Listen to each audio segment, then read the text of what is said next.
sampai Februari 2024 ini masih dalam kisaran target 2,5+1%, di mana Banyumas secara year on year itu 2,43% dan Cilacap 2,64%. Jadi masih di rentang 2,5+1% dan kita lebih rendah dari nasional yang 2,3%. Buat pengendalian inflasi tetap dilakukan dalam bentuk operasi pasar tadi, pasar murah, kemudian juga kita terus meningkatkan pasokan melalui buruan tanam, kemudian juga komunikasi kepada masyarakat untuk belanja bijak untuk sesuai kebutuhan. Bu, komoditas apa yang perlu diwaspadai dalam ini, Bu? Sebenarnya dalam beberapa hari terakhir ini ada beberapa komoditas yang memang sebenarnya tidak naik signifikan ya, tapi perlu diwaspadai sebagaimana Ramadan dan Idul Fitri tahun-tahun sebelumnya, terutama adalah tentu telur, daging ayam ras ya, cabai merah sesuai dengan kebutuhan masyarakat, misalnya untuk bikin kue lebaran, telur kan, kemudian untuk konsumsi lebarannya juga perlu daging sapi, daging ayam, itu mungkin perlu kita lebih waspadai. Sementara pasokan insya Allah tersedia, jadi tidak usah panik, belanja sesuai kebutuhan. Kalau harga beras kelihatannya akan naik atau harga beras sebenarnya kan dari tahun 2023 naik, tapi kan akan panen raya di April ini, jadi insya Allah dalam waktu dekat akan turun. Juga ada beberapa tempat yang panen, kemarin Pak PC Bupati juga sudah panen ya untuk padi, untuk beras, jadi insya Allah akan menunjukkan penurunan dalam waktu dekat ini. artinya mendekati lebaran beras justru menurun gitu ya? Mudah-mudahan panennya semakin banyak, tentu akan semakin turun. Tapi kan kebutuhan zakat itu kan kebanyakan beras. Iya, tapi kan ini mulai panen nih, kita doakan ya. Jadi sama-sama kita. Sementara stoknya semakin meningkat, biasanya sesuai dengan hukum pasar, pasokan meningkat, harga normal kembali insya Allah. Terima kasih. Alhamdulillah saya senang banget bisa bertemu dengan kakak-kakak semua pada sore hari ini. Kayaknya saya muda banget ya. Padahal udah tua.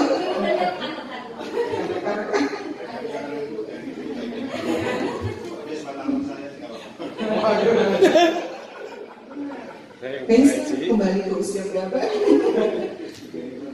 Ya, rekan-rekan Bapak Ibu media semuanya, terima kasih atas kehadirannya pada sore hari ini ya. Ya sebenarnya saya di sini ya. Mungkin sebelum kita mulai kita kenalan dulu ya. Kenal saya ya kan. Jadi sebenarnya di alhamdulillah di Purwokerto saya sudah sebulan ya. Dan mohon maaf baru berkesempatan silaturahmi pada sore hari ini.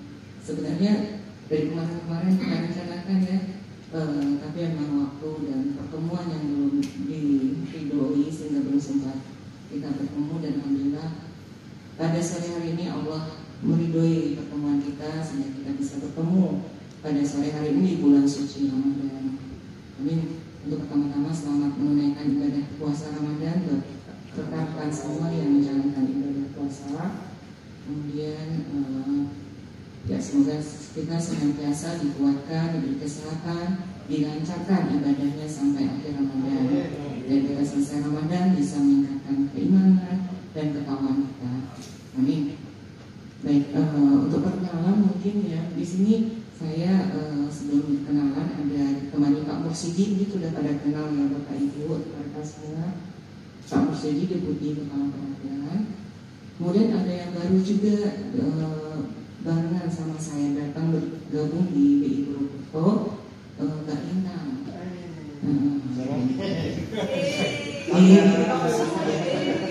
Ini lebih muda, ini boleh muda.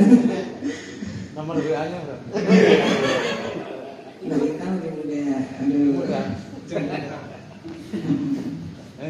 Oh, saya sebentar lagi juga pensiun. Habis itu di sini juga ada Mas Andi, ini sudah saya kenal juga, sama Dede Indah. Ya, baik, sebelumnya saya dari sebelum di Purwokerto di Bank Indonesia, kantor perwakilan Bank Indonesia Provinsi Sumatera Barat. Di Sumatera Barat, alhamdulillah terakhir kemarin 4 tahun menjadi Deputi Kepala Perwakilan. Kemudian sebelum di Sumatera Barat, alhamdulillah di kantor pusat Bank Indonesia selama hampir 19 tahun. Jadi saya di Bank Indonesia sudah 23 tahun. 23 di Bank Indonesia, 19 tahun di kantor pusat Jakarta, 4 tahun terakhir kemarin di Sumbar, dan di sini baru 1 bulan. Kalau asli ini udah tahu ya, asli Sumatera Barat juga. Ya. Asli Sumbar, orang Padang, Uni, biasa dipanggil Uni. Rekan-rekan media di Sumbar juga panggil saya Uni nih, setiap ketemu. Uni, ya boleh. Gak usah panggil ibu, Uni aja. Ada yang manggil Upi, juga boleh Upi ya. Nah, lama banget.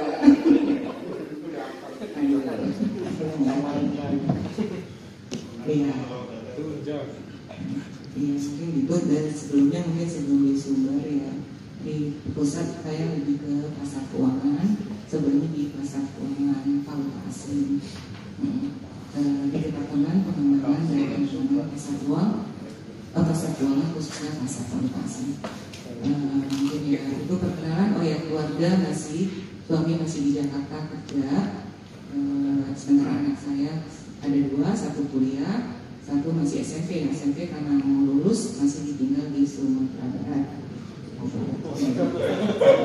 Jadi terpisah-pisah, ada di Purwokerto, ada di Jakarta, ada di Sumber. Ya, tapi tetap kalau pulang kampungnya ya itu Jakarta dulu, di Sumber ke Sumber. Bagi-bagi hari. Ya mungkin itu sebagai perkenalan dari saya. Oh, kalau background pendidikan saya S1-nya dari akuntansi Universitas Andalas, S2-nya dari Universitas Indonesia Risk Management, Manajemen Risiko, S3 sedang berlangsung di Universitas Pajajaran, Manajemen Keuangan. Mudah-mudahan bisa selesai. Nah, mungkin itu perkenalan sedikit dari saya. Apa? Hobinya apa ya? Makan. Hobinya makan.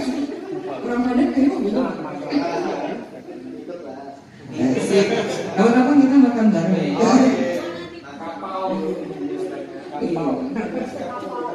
Iya, kasih kapau. Hobinya itu sih makan. Ya, nanti kita lebih sering, insya Allah lebih sering makan-makan. Kata ibunya doyan makan. Wisata kuliner, kata Mbak Ida kalau di sini harus wisata kuliner. Kalau sendiri nggak seru, kata orang ramai baru seru. Mungkin demikian perkenalan dan saya Mbak lanjut Mbak Rita mau kenalan sedikit sebagai orang baru di Purwokerto. Terima kasih yang terhormat Bu Benny, yang terhormat Bu Sidi, Mbak Dinda, Mas Ari, dan tentunya teman-teman rekan media sebanyumas saya. Mohon maaf kalau masih agak salah. Mohon izin bergabung memperkenalkan diri. Saya Lintang Angga Edi, biasanya selalu dengan Lintang. Saya sebelumnya di Bank Indonesia Solo, Bapak Ibu. Dan saat ini kalau di Purwokerto saya menangani kaitan dengan sistem pembayaran. Terima kasih Bapak Ibu. Sama-sama.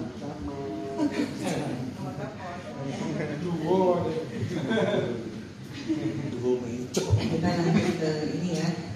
Orangnya nanti insya Allah saya berusaha mengenali rekan-rekan, kakak-kakak, adik-adik semuanya. Ini contoh adik-adik saya semua.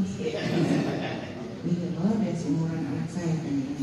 Kuliah soal Idul Fitri. Mungkin sedikit kami share dulu sambil menunggu berbuka puasa ya Bapak Ibu kakak semua.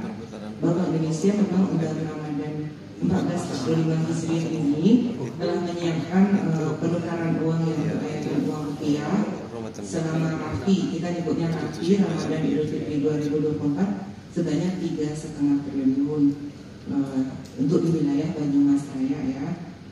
Di sini jumlahnya itu meningkat dibandingkan tahun 2023 meningkat sekitar 6%.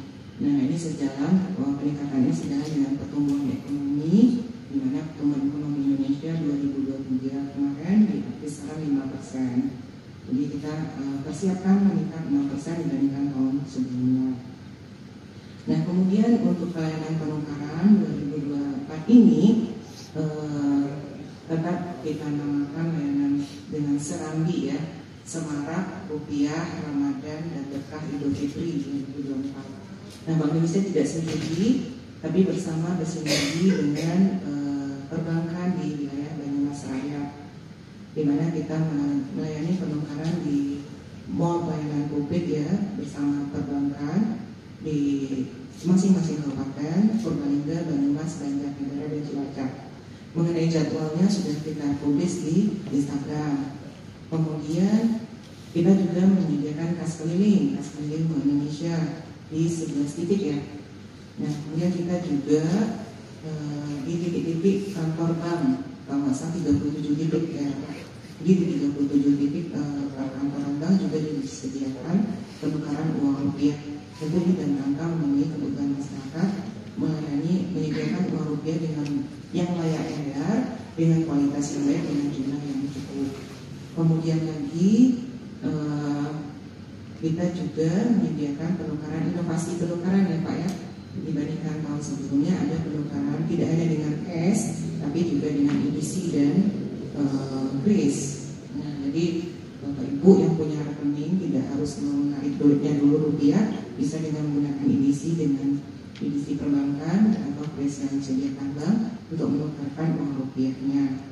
Kemudian untuk pecahannya mungkin sudah disebutkan juga di media sosial ya.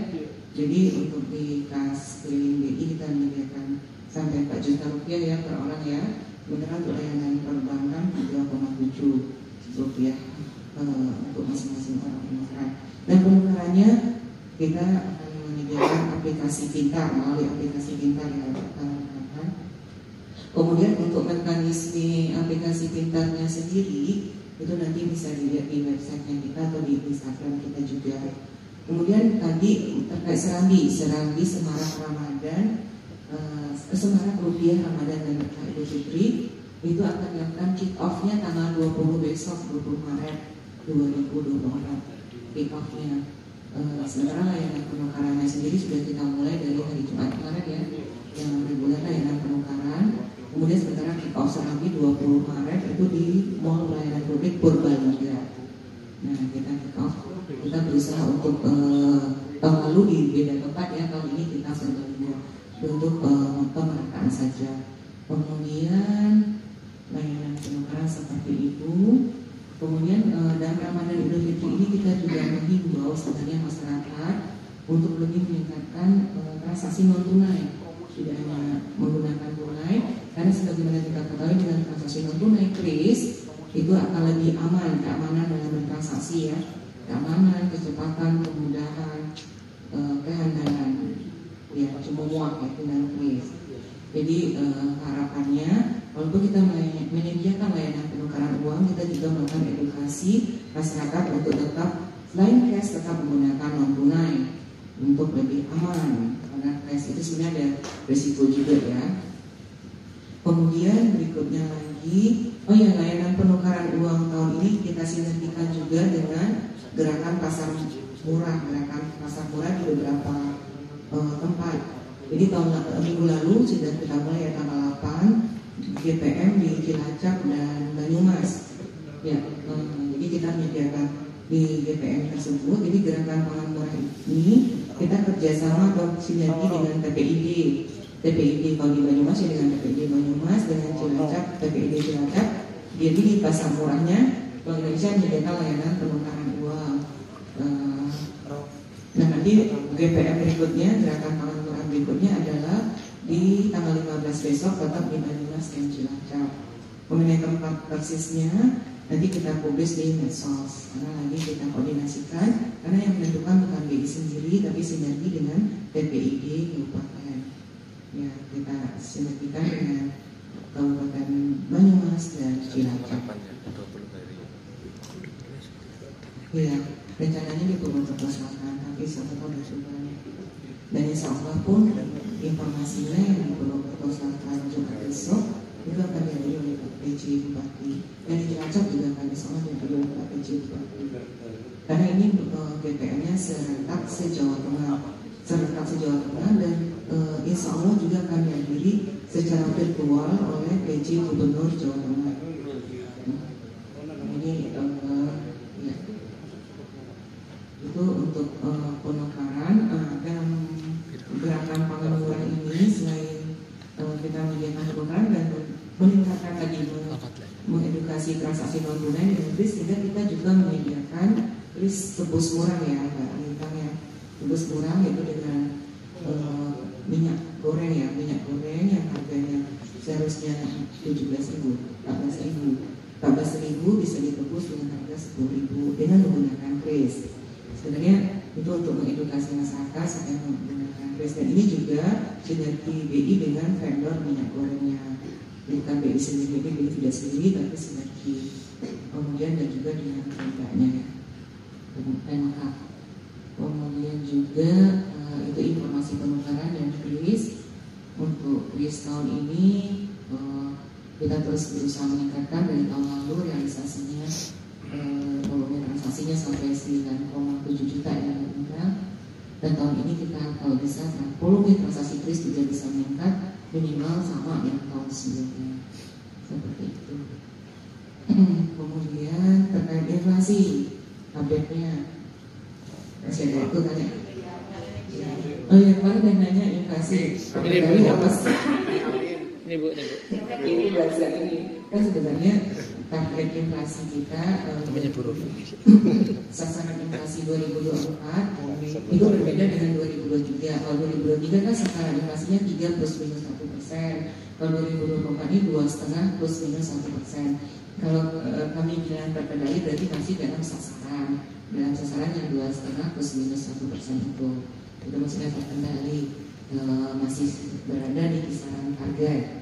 Dimana kita ketahui inflasi Banyumas bulan Februari kemarin realisasinya 2,43%, masih dalam besaran ya 2,5 plus minus 1. Cilacap 2,64% year on year, ini juga masih dalam besaran. Walaupun secara bulanan itu kelihatan meningkat dibandingkan Januari, namun masih terkendali, makanya disampaikan masih terkendali karena meningkatnya tidak signifikan, meningkat sedikit karena menjelang Ramadan memang ada sedikit peningkatan permintaan terutama beras dan komoditas pangan karena memang skop pasokannya juga mengalami keterbatasan sesuai dengan perubahan iklim. Karena perubahan iklim yang kita ketahui di akhir 2023 kemarin cuaca ekstrim dan El Nino ya, mungkin sudah tahu bahwa mungkin akan menggeser masa tanam petani, sehingga yang harusnya di awal TW1 kemarin kita ada panen, ternyata tidak semuanya panen. Akhirnya panennya tertunda, nanti insya Allah di April akan ada panen raya ya. Jadi tidak diperkirakan dalam waktu dekat juga harga akan kembali normal dan inflasi akan bisa terjaga di level yang sasaran tadi ya. Kemudian kalau inflasi kita secara tahunan, inflasi Banyumas Raya tadi Banyumas dan Cilacap 2,43 dan 2,64 itu masih lebih rendah daripada inflasi nasional. Inflasi nasional di kisaran 2,75. Jadi kita masih di bawah nasional, itu masih insya Allah masih rendah. Kemudian berikutnya lagi, kemudian upaya pengendalian inflasi yang kami butuh bantuan dari kakak-kakak, dari rekan-rekan semua. Jadi mungkin biasa ya kalau Ramadan kita butuh ada edukasi juga kepada masyarakat untuk belanja bijak, belanja sesuai kebutuhan. Jadi maksudnya jangan panik, jangan belanja, jangan menumpuk barang, jangan konsumtif. Karena biasanya puasa itu godaan setannya yang lebih tinggi ya, nafsunya yang lebih tinggi, sehingga membeli sesuai melebihi kebutuhan, jadi lebih banyak keinginan daripada kebutuhan. Sehingga kami butuh edukasi dari rekan-rekan media pada masyarakat untuk terus berbelanja sesuai kebutuhan, pasokan pangan cukup, tidak perlu belanja berlebihan. Kemudian juga kalau dari Bank Indonesia sendiri terus mendukung upaya pengendalian inflasi baik dari sisi kestabilan dengan tadi operasi dengan pasar murah. Kemudian untuk pasokan kita terus mengembangkan klaster-klaster pangan, kelompok-kelompok tani dengan beras, bawang merah, cabai merah. Kemudian untuk distribusi kita juga memberikan bantuan transportasi kepada petani untuk mengurangi harga biaya petani. Kemudian tentang komunikasi, Bank Indonesia punya PIAPS ya, Pusat Informasi Harga Pangan Strategis. Jadi petani tidak perlu maksudnya bisa ada, maksudnya ada acuan harga yang bisa diacu oleh para konsumen dan petani juga dalam menentukan harga di pasar itu PIAPS. Jadi Pusat Informasi Harga Pangan Strategis BI setiap hari update untuk beberapa komoditas pangan utama, terutama komoditas utama penyumbang inflasi. Jadi konsumen pedagang besar pun seharusnya tidak bisa bermain lagi karena transparansi harga sudah banyak dari BI ada, dari Dinas Perdagangan juga ada ya, dari kementerian juga ada. Jadi harga sudah lumayan transparan, tinggal masyarakatnya yang perlu lebih diedukasi. Iya, ini PIAPS Indonesia sangat ada di sini. Setiap hari misalnya harga hari ini jam 11 itu sudah muncul di sini, jam 10 juga ya. Jadi kita punya surveyor yang ada di pasar yang memantau harga setiap hari, baik di semua provinsi ada. Jadi tidak, ya mudah-mudahan masyarakat sudah tahu harga untuk komoditas pangan, jadi sudah bisa lebih sekarang. Jadi itu kira-kira update informasi Bank Indonesia di bulan Ramadan dan jelang Idul Fitri ini. Terus sementara seperti itu, jangan semuanya dulu ya, nanti kalau kita semua kita sampai nanti nggak ketemu lagi ya. Nanti ada alasan untuk lama lagi. Iya, mungkin dari saya seperti itu. Mungkin dari Pak Presiden ada tambahan, mungkin diskusi aja lagi. Oh, diskusi saja. Mungkin Mbak Ida yang ada DIA yang itu. Ini kalau untuk data, otoritas data itu di BPS. Kemudian BI sebenarnya ada survei tadi harga, tapi kita hanya melalui PIAPS ini. Kemudian sementara di pasar-pasar yang lain itu ada datanya. Disperindak pasti punya ya, pemantau pasar dari Dinas Perdagangan itu ada. Jadi untuk pasar se-Banyumas ini ada. Tapi untuk dihitung dari inflasi BPS-nya memang 2 pasar itu. Jadi dianggap 2 pasar itu adalah 2 pasar yang mewakili ya. Tapi tadi itu pasarnya udah harganya tinggi ya. Jadi setidaknya itu sebagai early warning ya, bagi kita kalau mereka tinggi kita harus segera, maksudnya BPID harus segera mengambil upaya pengendalian inflasi. Ya, sebenarnya seperti itu. Semakin banyak survei yang pasar yang disurvei itu semakin baik. Kita ada kendala juga ya. Jadi makanya 2 pasar itu sebagai informasi. Tapi itu sudah setidaknya begitu udah punya PPD langsung ini. Tapi PPD di sini nggak boleh sebut. Ya mungkin ada lagi teman-teman. Banyak ibu yang mau nanya. Ada tambahan dulu dari Mas Andi. Yang Lanjut dulu. yang muda yang tua dulu. Agak boleh Mas Jati. Ya, Permisi Bu, nama saya Jati dari Tribun Jawa. Bu, saya ingin menanyakan hal lain terkait dengan kris. Sepertinya penggunaan kris untuk saat ini sudah sangat masif. Untuk di tingkat UMKM yang sangat kecil pun sudah banyak menggunakan kris. Ada data coveran kris, penggunaan kris di UMKM di Kota Banyumas itu sudah berapa persen gitu nggak Bu? Karena sekarang untuk menggunakan uang cash untuk hanya sekedar membeli es teh saja sekarang menggunakan kris. Dan target dari Bank Indonesia sendiri untuk tahun ini dibandingkan tahun sebelumnya berapa persen agar semakin banyak pelaku UMKM di Banyumas ini menggunakan kris. Gitu. Untuk kemudian update-nya sekarang sudah berapa persen gitu untuk pelaku usaha itu sudah menggunakan kris. Terima kasih. Terima kasih Mas Jati pertanyaannya. Sebenarnya lebih akan jawab Pak Kusidi, jadi sebenarnya untuk jumlah pasien UMKM yang menggunakan kris terus meningkat ya. Kemudian mungkin langsung aja ya persisnya Pak Kusidi lebih tahu dan target tahun 2012 seperti apa ya. Oke, boleh Pak Kusidi. Terima kasih Bu Peggy. Terima kasih banyak Mas Jati ya.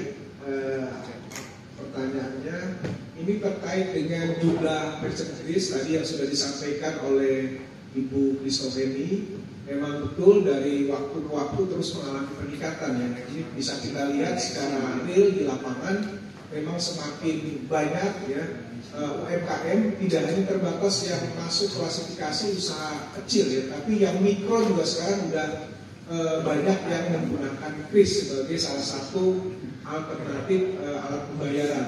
Nah, ini kalau di data kami yang terakhir, jumlah merchant kris yang ada di Banyumas itu sudah di atas 400.000 merchant.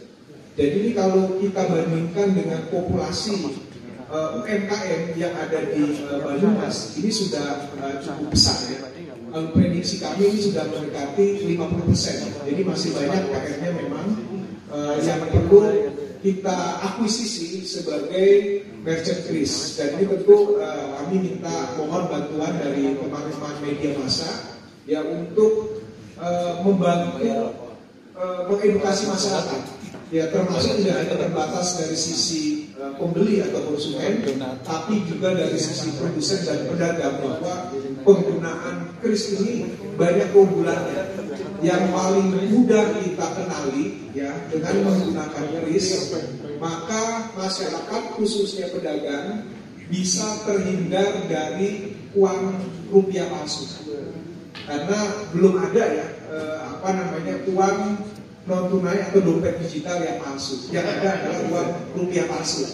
Kalau janji palsu banyak Pak Lili. Pak Lili.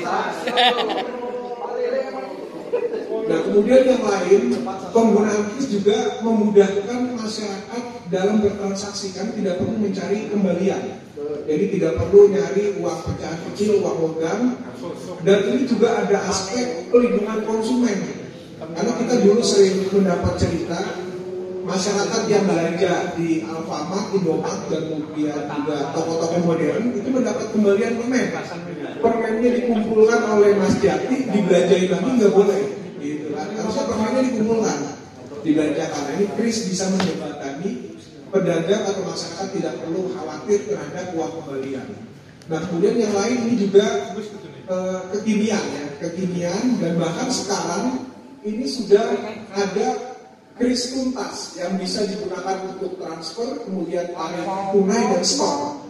Ini kalau Bapak Ibu memiliki Livin Mandiri atau Brimo, ini bisa kelihatan ada kris transfer. Jadi Mas Jati tinggal buka ya mobile banking-nya, misalkan Livin, nanti di situ ada kris transfer. Itu silakan dibuka, nanti bisa kita gunakan fitur tersebut untuk kegiatan transfer dengan biaya yang sangat kompetitif. Bahkan kalau sesama bank ini 0 rupiah. Jadi ini bisa menjadi alternatif untuk pembayaran. Dan kris khusus pengusaha mikro ini juga Bank Indonesia memberikan perhatian khusus. Jadi kalau pengusaha kecil itu dikenakan merchant discount rate, nah khusus usaha mikro dengan transaksi ya, pada waktu transaksi di bawah 100.000 rupiah, ini merchant discount rate-nya 0%. Jadi memang kris ini memudahkan dan juga insya Allah pro ke usaha mikro dan kecil. Demikian tambahan. Terima kasih.